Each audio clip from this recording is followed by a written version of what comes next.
Salve, salve, terceirões! Vamos para a nossa aula de Sociologia. E na aula de Sociologia do bloco 4 que vocês vão receber é sobre formas de governo. E as 3 formas de governo que nós vamos falar é a república, a monarquia e a anarquia.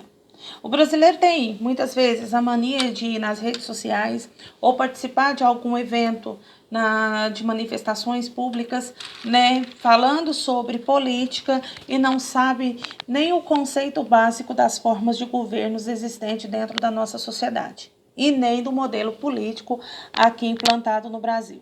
Tem a capacidade de sair por aí reivindicando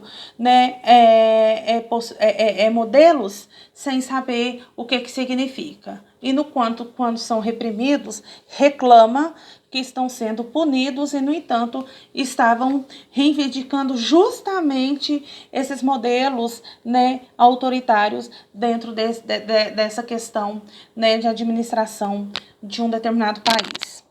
Então, para a gente não cometer esses lapsos que eu considero vergonhoso, porque é passar vergonha no débito e no crédito, a gente tem que saber quais são esses modelos e quais são as características básicas desses modelos para a gente poder opinar melhor em relação à política do Brasil, entender como que esse processo funciona. Discutir política não quer dizer discutir politicagem. Quando nós falamos de politicagem, nós estamos falando de defesa de partido A, partido B, partido C. E a intenção aqui não é discutir sobre isso. A intenção aqui é discutir como que pode ocorrer um modelo de gestão de um determinado país. E quando nós falamos disso, isso interfere na formação econômica, na distribuição de renda, em como nós somos administrados, quais vão ser as estruturas legais que esse país vai ter, qual é a nossa forma de participação dentro dessa sociedade, quais são os poderes que limitam os direitos e deveres de cada um, também tem inserido dentro desse contexto. Então, é fundamental entendermos essas formas de governo para evitar esse tipo de retrocesso. Então, uma república, vamos partir da república primeiro.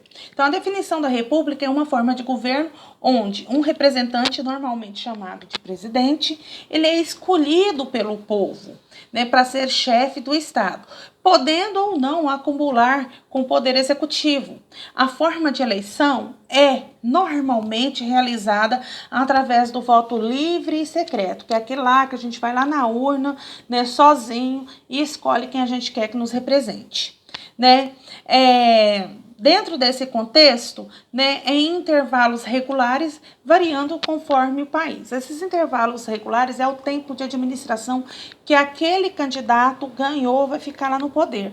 Por exemplo, aqui no Brasil é de 4 anos. Então, de 4 em 4 anos, nós temos eleições para vereadores, para deputados estaduais, federais, senadores, governadores e presidente. Então, um mandato de cada um deles, com exceção dos senadores, que é de 8 anos, os demais é de 4 anos. A origem da república está lá em Roma, na clássica, onde que forma-se o primeiro senado. A palavra república vem do latim res pública, quer dizer coisa pública, coisa do povo. Então, essa república ela pode ser dividida em 2 formatos. Nós temos uma república presidencialista ou presidencialismo. Aqui no Brasil nós vivemos esse modelo. E nós temos a república parlamentarista ou parlamentarismo. Na república presidencialista, o governo é gerido por um presidente, que ele é escolhido pelo voto, com mandato regular, acumula a função de chefe de Estado e chefe de governo. Então, ele é o nosso representante máximo do país. Então, é um chefe de Estado. Chefe de governo, porque ele é um presidente. Ele é o responsável por dirigir a economia do nosso país, a estrutura social, a estrutura das igualdades ou desigualdades, todo o formato político, administrativo é responsabilidade dele. Nesse sistema, para levar a cabo seu plano de governo, o presidente ele acaba que tem que barganhar ou negociar, seja lá qual o nome que se der a isso, antiga política, nova política, com o legislativo, com quem ele vai dividir o poder. Quem que faz parte do legislativo? os vereadores, os deputados e senadores. Os prefeitos negociam com os vereadores, o governador com os deputados estaduais. Por sua vez, o presidente com o deputado federal e com os senadores. São pessoas distintas, partidos distintos, todos pensam diferente. Então, eles têm que encontrar um caminho, né, e traçar o sistema administrativo do país. Então, tem que negociar, não tem como fazer diferente. Desde que se formou esse modelo, lá em Roma, esse tipo de situação acontece. Isso não vai mudar nunca.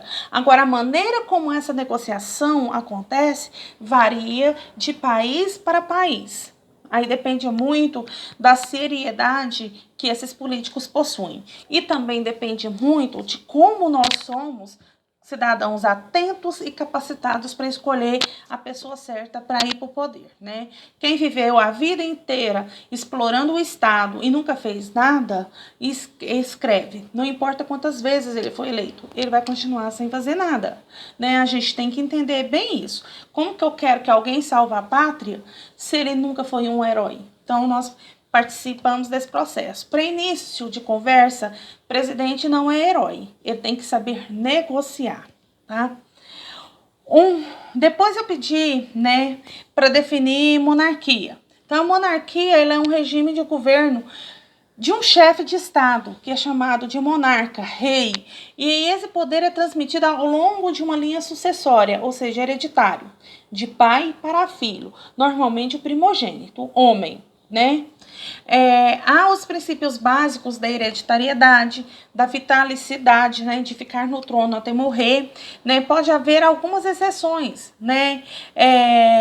Em alguns países que o chefe do Estado é eleito, mas ambos são considerados monarquias. O Papa é um rei, né? Lá no Vaticano esse processo, né? Ele é eleito, mas enquanto ele estiver ali é vitalício.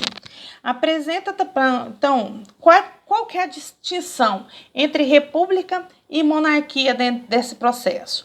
E depois tem a monarquia parlamentarista. Então, a maior parte das monarquias ela é dinástica, passado de pai para filho, né? Portanto, hereditária, né? O filho mais velho normalmente é que toma posse do trono. No passado, esses monarcas eles podiam ser ou não ser absolutistas, que é aquele que centraliza o poder todinho nas suas mãos, tá? A não ser aquele que divide o poder com a aristocracia, ou seja, com toda a elite ali dentro junto com ele. Já as repúblicas, né, é confiado a um presidente da república, que ele tem que ser eleito e representar aquela população. Ele vai ficar no poder durante um determinado período, depois tem novas eleições, né? Se for igual aqui no nosso, que pode candidatar 2 vezes seguida, né? Pode ser que ganhe de novo, ou então pessoas diferentes, né? O monarca, ele desempenha também o cargo de chefe de Estado, assim como o presidente, né? Não tem diferença nenhuma. Numa monarquia parlamentarista, o monarca exerce a chefia do Estado, cujos poderes são protocolares, como fosse um moderador político. Então, quando o Senado não consegue entrar num acordo, aí, né, lá na Inglaterra tem a Elizabeth, que é a rainha, ela entra em cena para fazer essa negociação, né? Mas nós vamos ter uma constituição nesse país, nós vamos ter a formação de todo o Senado, das câmaras, né? A população participa desse processo, a escolha de um primeiro-ministro também, né? Esse monarca tem que se organizar e respeitar a Constituição, né? Os planos de governos e eleitorais têm que atender à necessidade dessa Constituição também. A chefia de governo ela é exercida pelo primeiro-ministro, né? Então, quem negocia com o parlamento não é a rainha. Quem faz isso é o primeiro-ministro. O primeiro-ministro ele é escolhido indiretamente. É o Senado que escolhe esse primeiro-ministro, né? Ele pode ser indicado pela rainha? Pode. Pode ser alguém preferencial da população? Também pode. Mas tem que passar por um processo de aprovação do Senado, né? Após a apresentação do seu gabinete ministerial, do plano de governo, podendo ser ou não derrubado pelo parlamento. Então, ele vai passar por uma sabatina. Então, ele vai apresentar todo o plano de governo, o que ele vai fazer, o que ele não vai fazer, quem vai trabalhar com ele, né? Tem que responder todas as perguntas do Senado para assumir, né, a direção do parlamento. Por último, vocês têm que saber o que é anarquismo. Anarquismo é uma palavra, né, de origem grega, né, que significa sem governador. Ela designa um termo, ele é muito amplo, muito abrangente dentro das teorias políticas. Se eu pegar dentro dessas teorias políticas, um dos caras que mais estuda é Karl Marx. Então ele vem falando que a sociedade humana ela tem que passar por um processo de evolução.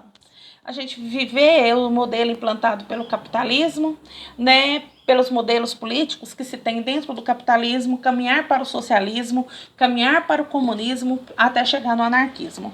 O anarquismo seria o apogeu de desenvolvimento de uma sociedade, ou seja, todos nós saberíamos as nossas obrigações dentro daquela sociedade e nós não precisaríamos de alguém para falar, olha, você tem que fazer isso. Nós nos autodirigíamos. Seria aí essa questão do anarquismo. Aí vários autores vêm falando o seguinte, que esse processo que Karl Marx propaga, estuda e apresenta, ela é utópica. O que quer dizer isso? Sonho, é um sonho impossível de ser implantada dentro de uma determinada sociedade. Por quê? Porque nós, dentro da questão do anarquismo, deveria haver a abolição do Estado enquanto autoridade imposta e detentora do monopólio no uso da força. De modo geral, o que esses anarquistas são? Contra qualquer tipo de ordem hierárquica, né? E que não seja livremente aceita, defendida pelas organizações horizontais e libertárias. Então, nós sabemos que esse tipo de situação não vai acontecer, porque quem está no poder não quer perder o poder, e quem não está no poder vai lutar para ter acesso ao poder, né? Então, nós sabemos que essa luta, né, dentro desse processo da sociedade dificulta que essa ideia seja implantada. Então, a anarquia significa ausência de coerção, significa punição, né? A ausência de ordem, né? Por isso que muitas vezes é vista como uma desordem, né? E dentro do senso comum na verdade, considera uma anomia, ou seja, ausência de leis para regulamentar a vivência social. E nós sabemos que nós definimos o que é certo, o que é errado, de acordo com essas leis. Né? Essas leis podem ser dentro do código da nossa família, nem sempre está, é por isso que a chama de tácita, né? Não está escrita em lugar nenhum, ou o conjunto de leis que a gente tem escrita e que você tem que seguir essas normas. Então, nós temos esse modelo e nós sabemos que muitas vezes esse modelo vai ser muito difícil de ser implantado. Então, dentro desse contexto, vamos lá, repetindo, nós temos 3 formatos de governos aqui. Nós temos a república, nós temos a monarquia, nós temos a anarquia. O Brasil já passou pela monarquia durante o processo quando proclama a independência, Dom Pedro I, Dom Pedro II, né, assume o trono, né? Nós temos uma monarquia. De lá para cá, quando proclama-se a república, né, a saída de Dom Pedro II do poder e a ascensão de Marechal Deodoro da Fonseca e Floriano Peixoto, que nós já estudamos, então nós vamos ter, né, um sistema republicano. E esse sistema republicano aqui no Brasil teve várias variações, desde democracia, que é esse modelo do qual nós vivemos hoje, que nós participamos, que nós escolhemos, que nós podemos aceitar ou não aceitar a ideia de um determinado político, votar ou não votar nele, somos livres para isso, e como nós passamos durante o golpe de 1964, um processo de ditadura, que foi uma ditadura militar, porque foram militares que estiveram no poder, onde nós, né, participávamos quando convinha, mas a nossa liberdade era restringida. E também nós tivemos ditadura civil, né, mesmo dentro de uma república, em 1934, quando Getúlio Vargas dá um golpe de Estado, que é um assunto que nós vamos abordar depois. Até mais, gente!